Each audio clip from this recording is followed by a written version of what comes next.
Good evening, everyone. I'm Nicole Estefan. If you thought you were digging out more than usual, you're right. Armed and dangerous. That's how state police describe the two men they're looking for. So far this season, the weather certainly has not been a reflection of summer. Look for these orange markers. What it means is that a hydrant is buried underneath all that snow. And we spoke with neighbors where the accident happened, and they say the intersection has been a hazard for years. It's no surprise that the highlight of the carnival is a symbol of fortitude and strength when you understand the town's history as a place of healing. Come this summer, when crime usually heats up, if you decide to disturb the peace, you may just get caught on camera. Two Georgia school systems are facing criticism for their decision to hold classes Monday. Ever wonder what it's like to fly through a winter wonderland? Well, zipping comes close. We could tell you what it's like, but we figured we'd do one better and show you. Yikes! Woo! What I see there is what could have been. Most of us will spend a lifetime working toward a dream. We did a lot of overtime. I worked a lot of overtime. The lucky ones see that dream come true. J.D. Duvall thought he was one of them, but today he can only view from a distance a dream that has slipped through his hands. It's tough. It's tough. Duvall says this 8,000 square foot home set atop a quiet hill in Willsboro, New York, was the culmination of 40 years of hard work as a New York City paramedic. He and his wife, an emergency room nurse, left the city behind to build a new life in the Adirondacks. We really wanted to offer the job, because it's such a unique site, to local contractors. Duvall hired Gary Doty with Brandywine Builders and began constructing their home.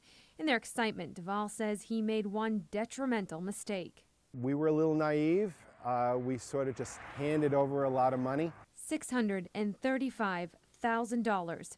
When the work output didn't match the money output, the Duvalls got nervous, and for good reason. The contractor soon filed for bankruptcy, accused of taking hundreds of thousands of dollars of the Duvalls' money to pay his own debts. J.D. no longer sees his dream on this hill, but he remains positive. I now see someone else enjoying it, and that sort of takes the sting out of it a little bit. Winds whipping, trees falling, and 24 hours later, chainsaws roaring. As cleanup crews try to break through this. Looks like a bomb squad came through here. Alan Williford has lived in this home on Skyview Drive in Jericho for nearly 4 decades. We thought we were coming home praying that the electricity would come back on, and then we discovered this.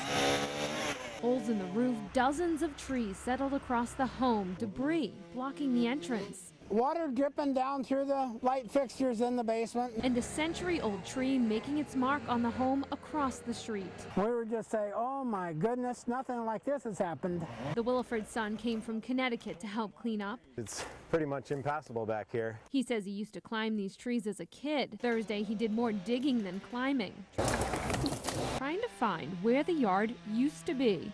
And take a look at this. This is the Williford's backyard. Dozens of trees still leaning on the home, but the real concern lies over what hasn't fallen yet. Countless heavy branches still feeling the weight of the storm. Some irony in all of this, the Williford's homemade weather center, standing through what weather destroyed. And a big reason to be thankful. That nobody's hurt. That nobody's hurt. And despite the trees that lie on top and inside of his home, Williford says there is some beauty to be found. How could we not be happy? The sun is just breaking out. It's a great day. Great day to be alive.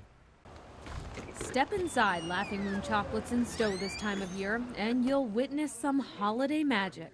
We'll be moving around quite a bit, so everybody will get a chance to see what we're doing. Lee Williams, the owner, knows a thing or two about candy canes. She's been making her homemade version for more than 13 years and sharing the process with you. Really sharing the season with people and bringing people out to see something that really is quite magical. So what is the magic? Where does the candy cane come from? It's as simple as cooking sugar. Williams is a bit modest with her simplistic outlook. It actually takes a lot to go from sugar to this. A mixture of corn syrup, sugar, and water is heated up to 300 degrees. And then they add the flavor. On this particular day, it's peppermint. Now comes the tough part. The mixture is poured onto a cookie sheet, some set aside, of course, because what would a candy cane be without that colorful stripe? So that we have a nice dark red stripe. No doubt about it, this is a sticky process. The idea is to cool the mixture to a chilly 200 degrees. See how it's getting a little bit hard around the edges? Impressive for most, but some in the crowd are sticking with another kind of treat, for now. Just like Santa's elves on Christmas Eve, the candy cane crew needs to work fast. We only have a very limited amount of time to work with it.